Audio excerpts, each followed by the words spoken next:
இந்த படம் நான் பார்த்துட்டேங்க. இந்த படம் நான் பார்த்துட்டேன். சூப்பராக வந்திருக்கு. ஆக்சுவலாக ரொம்ப ரொம்ப அழகான ஒரு படமாக அது வந்திருக்கு. ட்ரெய்லரில் சொல்கிறாங்க, ஜாலியாக வாங்க, ஜாலியாக போங்க, சந்தோஷமாக போங்க. அது வந்து கேரண்டிங்க. அது வந்து ரொம்ப ரொம்ப கேரண்டியான ஒரு விஷயம். இண்டஸ்ட்ரியில் வந்து இப்போ நிறைய ஆக்டர்ஸ் புதுசாக வேணும். அது வந்து கொஞ்சம் பற்றாக்குறை இருந்துக்கிட்டு தான் இருக்குது.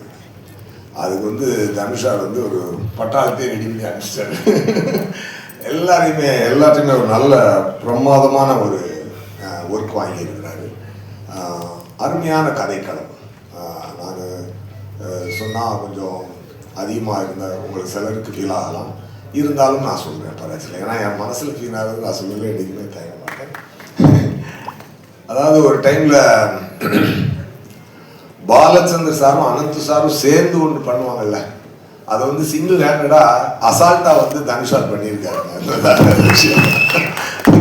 இது உண்மை. ஆக்சுவலாக என்னென்னா அவ்வளோ ஒரு ப்ரீஸியாக, அவ்வளோ ஒரு அட்வான்ஸ்டு ஸ்டோரியை, அப்படி ஒரு இன்னைக்கு இருக்க பசங்களோட மனநிலையும் அதில் இருக்கக்கூடிய எமோஷன் மிஸ் ஆகாமல் ரொம்ப பிரமாதமாக பண்ணியிருக்காரு சார். அது வந்து எப்படி வந்து ராயனுக்கு அப்புறம் எப்படி ஒரு விஷயத்தை அவரால் பண்ண முடிஞ்சது அப்படின்னு பார்த்தீங்கன்னா, நான் உண்மையாகவே அமேஸ்டு. என்ன சார் நானே கேட்டேன், சார் எப்படி சார் ராயன் முடிச்சுட்டு அதை ஒரு போட்டிருந்தேன் தெரியுமா, ராயன் இப்போ ரான் ரஸ்டிக் எட் எமோஷனல் போட்டிருந்தேன்ல, இது வந்து ஃபுல் ஜாலி எட் எமோஷனல். அந்த மாதிரி ஒரு 2 டிஃப்ரெண்ட் எமோஷன்ஸ் அவ்வளோ அருமையாக ஹேண்டில் பண்ணக்கூடிய ஒரு இயக்குனராகவும் அவர் இருக்காருன்றது மிகப்பெரிய ஆச்சரியமான விஷயம். அப்புறம் எப்படி இருக்காருன்னு பார்த்தா, அடுத்து கட் பண்ணால் அடுத்த செட்டுக்கு போனால் இந்த பாஷா வந்து அங்கே போய் மாணிக்கமாக எதுவுமே தெரியாத மாதிரி உட்கார்ந்துக்கிட்டு டைரக்டர் சொல்கிறத கரெக்டாக கேட்டு நடிக்கக்கூடிய ஒரு ஹம்பிள் ஆக்டர் கூட. There are lot of things to learn from him. டெஃபினட்டாக அது வந்து பின்னாடி வருது. அதாவது இன்டர்நேஷ்னல் ஃபிலிம்ஸில் ஆக்ட் பண்ணுறாரு, ஹிந்தி படம் பண்ணுறாரு, தமிழ் படம் டைரக்ட் பண்ணி ஆக்ட் பண்ணுறாரு, மற்ற ஆக்டர்ஸ் வச்சு டைரக்ட் பண்ணுறாரு, ப்ரொடியூஸ் பண்ணுறாரு. இதெல்லாம் ரொம்ப அசால்ட்டாக பண்ணுறாரு. இதெல்லாம் டெஃபினட்டாக இன்னைக்கு தனுஷா இங்கே வர முடியல. பட் இருந்தாலும் ஹேட்ஸ் ஆஃப் தனுஷா, ஆல் த வெரி பெஸ்ட். உங்களுடைய இந்த டைரக்டோரியல் வெஞ்சரும் ரொம்ப மிகப்பெரிய வெற்றியாக இருக்கிறதுக்கு என்னுடைய மனமார்ந்த வாழ்த்துக்கள். அதுக்கப்புறம் அதில் நடிச்சிருக்க ஆக்டர்ஸ் பார்த்தீங்கன்னா, நம்பர் 1 ஆக்சுவலாக ரம்யான நடிச்சிருக்காங்க. ஒரு ஸ்பெஷலாக இருந்தாங்க அவங்க அந்த படத்தில். ஓகேயா. அப்புறம் சித்தார்த், ரபியா, இவங்களும் முக்கியமான பாட்டு எடுத்து நடிச்சிருந்தாங்க. பவிஷ் இருக்காருல்ல, பவிஷ் வந்து ஒரு நல்ல டான்ஸ் ஆடுறாரு. He looks very handsome. And சில ஆக்டரால் மட்டும்தான் இந்த சைலண்ட்டாக பார்க்குறத ஹோல்டு பண்ண முடியும். சில சீன்ஸ் வந்து பார்த்தீங்கன்னா, சார் வந்து அந்த சோஃபாவில் அப்படி வந்து காலை அப்படி விரிச்சு போட்டு உட்காந்துருப்பாரு. அந்த மாதிரி ஒரு நிமிடம் எடுத்திருந்தார். அது வந்து பார்த்தீங்கன்னா, actors like Clint Eastwood can hold that. அந்த மாதிரி ஒரு சரியான ஒரு இது சொல்லணும்னா அதுதான் உதாரணம். மேபி இந்த இந்த இந்த இந்த இந்த பையன் இன்னும் கரெக்டான பாதையில் ட்ரெயின் ஆகி கரெக்டான டைரக்டர்ஸ் கரெக்டான விஷயங்களை கடவுள் பிளஸ் பண்ணால் அப்படி ஒரு இடம் உங்களுக்கு இருக்குன்னு நான் நினைக்கிறேன். மனசார வாழ்க்கிறேன். I really felt it.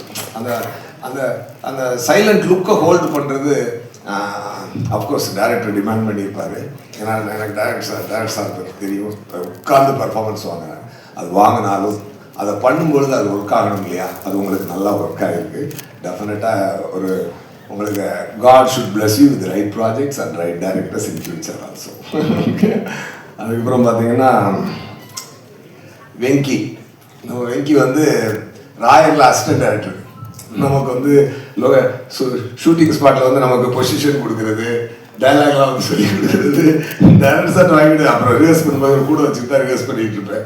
Sir சொன்ன மாதிரி பொதுவாக ராயனில் நான் நடிக்கும்போது எனக்கு ரொம்ப ஈஸியாக இருந்தது. ஏன்னா தனுஷாரை கூப்பிட்டு, சார் இப்படியே நடிச்சு காட்டுங்க சார், சார் பண்ணுங்க சார் அப்படின்னா, சார் நீங்கள் பண்ணுங்க சார் அப்படின்னு சொல்லி அவர் நடிச்சு காட்ட சொல்லி வாய்ஸ் ரெக்கார்ட் பண்ணிக்குவேன். போட்டு நைட்டு போட்டு அப்படியே காதில் கேட்டு காலை வந்து ஈஸியாக நடிச்சுட்டு போயிடுவேன். அப்போ வந்து எனக்கு வந்து அதை வந்து ரிஹர்ஸ் பண்ணுறதுக்கு என் கூட இருக்கிறது வந்து வெங்கி தான். So is very good. நான் வெங்கியை பற்றி ஒரு சொல்லணும்னா, அந்த எண்ணுயிர் தோழன் பாபு சாரோட லுக் இருக்கும் அவர்கிட்ட. அந்த மாதிரி ஒரு நல்ல ஒரு ஒரு ஒரு ஆக்டர், நல்லா பண்ணியிருந்தாரு. அப்புறம் மேத்யூ வரலையா? வரல, ஓகே. அவர் ரொம்ப சூப்பராக பண்ணியிருந்தார். அது லியோவில் வந்து விஜய் சாருக்கு பையனாக பண்ணது. நல்ல காமெடி வருது.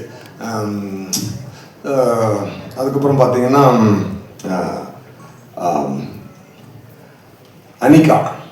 அனிகா வந்து ரொம்ப அழகாக பர்ஃபார்ம் பண்ணியிருந்தாங்க. ரொம்ப சூப்பராக பர்ஃபார்ம் பண்ணியிருந்தாங்க. Of course she has already proved in Viswasam. But இதில் one more time she has done a fantastic work. And Priya Prakash Varrier அவங்களும் வந்து ரொம்ப சட்டிலாக சார் வந்து நல்லா கரெக்டாக பர்ஃபார்மன்ஸ் ஆகியிருந்தார். இப்படி ஒரு மிகப்பெரிய பட்டாளத்தை, ஒரு யங்ஸ்டர்ஸை இந்த இண்டஸ்ட்ரி வந்து தனுஷா வந்து வெல்கம் பண்ணியிருக்கிறாரு. இந்த ரம்யாலாம் அப்படி பேசாமல் பார்த்துக்கிட்டே இருப்பாங்க. அது ஒரு சீன்லாம் இருக்குது செகண்ட் ஹாஃபில். ஒரு பக்கி சீன் ஒன்று இருக்குதுங்க, அதெல்லாம் தியேட்டர் தெரிச்சிடும். ரொம்ப அது ஒரு லுக்லேயே தூக்கியிருக்காங்க. அது வந்து ரொம்ப ரொம்ப ரேர் குவாலிட்டி. அது மாதிரி ரொம்ப இது எல்லாத்துக்கு மேலே ஒரு ஜென்சி கிட்ஸ்க்கான ஒரு படம். காதல் வந்து இன்னொருத்தவங்களோட எப்படி, நான் கொஞ்சம் டைம் எடுத்துக்கிறேன், பரவாயில்லன்னு நினைக்கிறேன், ஓகே தானே? அது காதலை வந்துட்டு எப்படி சொல்லலாம், ஏன் வந்து நான் வந்து பாலச்சந்தர் சார், அமித் சார் மாதிரியான விஷயத்தை நான் சொன்னேன் அப்படின்னு சொல்லி சொன்னேன். அந்த ரைட்டிங் வந்து அவ்வளோ இன்ட்ரெஸ்டிங்காக இருந்துச்சு. பெரிய ஃபிலாசபியை அப்படி டக்குன்னு போட்டுவிட்டு போனார் சார். இப்போ வந்து ஆனால் அந்த எமோஷன் மிஸ் ஆகும். என்னதான் சென்சி கிட்டாக இருந்தாலும், என்னதான் ஒரு கிட்டாக இருந்தாலும், என்னதான் அவங்க வந்து மாடர்ன் தாட்ஸோடு வளர்ந்துருந்தாலும், மாடர்ன் கேஜெட்ஸோடு வளர்ந்துருந்தாலும், ஒரு லவ்னு வரும்பொழுது ஒரு அந்த பொசசிவ்ன்றதை விடவே முடியாதுல்ல. அந்த பெயின்ன்றது, அது விவேக் சார் சொன்ன மாதிரி அது வேற டிபார்ட்மெண்ட் கண்ணிலிருந்து கண்ணீர் வருதுன்ற மாதிரியான ஒரு விஷயம் தான். அதை ரொம்ப அழகா படத்துல ப்ரெசென்ட் பண்ணியிருக்காரு தனுஷா. அது பாருங்க, அதாவது எல்லாருமே மாடர்ன், நான் அடிக்கடி சொல்லுவேன், மாடர்னா பண்ணணும்னு. ஒரு கார்ல டோரை மாற்றலாம், சீட்டை மாற்றலாம், ஸ்டேரிங்கோட ஸ்டைல் மாற்றலாம். பட் வீலை மாற்றிட்டோன்னு வச்சுக்கோங்க, வண்டி ஓடாது. அதனால வீலாக தான் இருக்கணும். எவ்வளோ மாடர்னான படம் எடுத்தாலும் அம்மா தான், அப்பா தான், பிள்ளை தான், காதல் தான், தங்கச்சி தான். அந்த சென்டிமெண்ட்ஸ் என்றைக்குமே மாறாது. அதை வந்து ரொம்ப அழகாக யங்ஸ்டர்ஸ்க்கு மட்டுமான படம் இல்லை, இது ஃபேமிலிக்கான படமும் கூட. எல்லாருமே நல்லா வந்து என்ஜாய் பண்ணி பாருங்க. எஸ்பெஷலி சரண்யா மேடம் வந்து இங்கிலீஷ் பேசுகிற மாதிரி எல்லாம் ஒரு கேரக்டர் அவர் டெவலப் பண்ணியிருக்காரு. அவங்க இங்கிலீஷ் பேசும்போது நான் விழுந்து சிரிச்சுட்டு ரொம்ப அழகாக இருந்துச்சு. And GV sir background score பின்னி எடுத்துட்டாரு. அண்டு அந்த கோல்டன் ஸ்பேரோ சாங் நான் வந்து ஃபஸ்ட்டு எனக்கு வந்து, நான் ஹைதராபாத்தில் ஒரு படம் ஷூட்டிங் போயிருக்கேன். அங்கே தனுஷாவில் வந்திருந்தார் இந்த படத்துக்கு லொக்கேஷன் பார்க்குறதுக்கு. அப்போ எனக்கு அதை போட்டு காட்டினார். நான் அதை பார்த்து ரொம்ப பிரமாதமாக இருந்துச்சு. பிரியங்கா மோகன்ட்டு வந்து அப்படி ஒரு ஸ்டைலிஷான ஒரு மாமியை, ஒரு யங் கியூட் மாமியை வந்து ரொம்ப அழகாக எக்ஸ்ட்ராக்ட் பண்ணி இந்த யங்ஸ்டர்ஸோட அதை கேமஃப்ளேஜ் பண்ணி அந்த சாங்கை வந்து அந்த ஸ்டோரிக்குள்ளே அந்த இடம், அந்த பாட்டு வரும்போதெல்லாம் அந்த இடத்துல ஸ்க்ரீன் பிளேல அப்படி ஒரு கும்னு ஒரு தூக்கும். அந்த மாதிரி ரொம்ப ஒரு அழகான ஒரு அருமையான படம். ரொம்ப எல்லாருக்கும் ஒரு என்ஜாயபிளாக இருக்கும். நான் ஒரு ஹாப்பியாக என்ஜாய் பண்ணி பார்த்தேன், ஒரு குஷி பார்த்த மாதிரி நான் ஹாப்பியாக என்ஜாய் பண்ணி பார்த்தேன். ரொம்ப ஹாப்பியாக இருந்துச்சு. விஷிங் தனுஷா and all the technicians and actors, especially Shreya sir பார்த்தீங்கன்னா தனுஷாக்கு அப்படியே ரைட் ஹேண்டாக அப்படி பக்கமாக இருந்து எல்லாத்தையும் பாதுகாத்து கூட்டு போயிட்டு இருக்காரு. All the best Shreya sir. ஏன்னா ஒண்டர் பார் ஃபிலிம்ஸ் வந்து இன்னும் நிறையா படங்களை ப்ரொடியூஸ் பண்ணணும், நிறைய யங்ஸ்டர்ஸ்க்கு இந்த மாதிரி லைஃப் தரணும். All the very best. இந்த படத்தை மிகப்பெரிய வெற்றியாக்குங்க.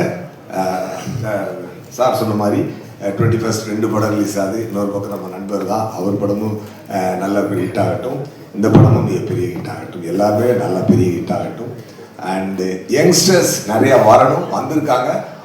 ஐ wish you a great life and future, all of you. Okay, ரொம்ப சந்தோஷமாக சொல்கிறேன். நல்லா எஃபர்ட் போட்டிருக்கீங்க, நல்லா இருக்கணும், நல்லா வாங்க please. Thank you, all the very best. Thank you.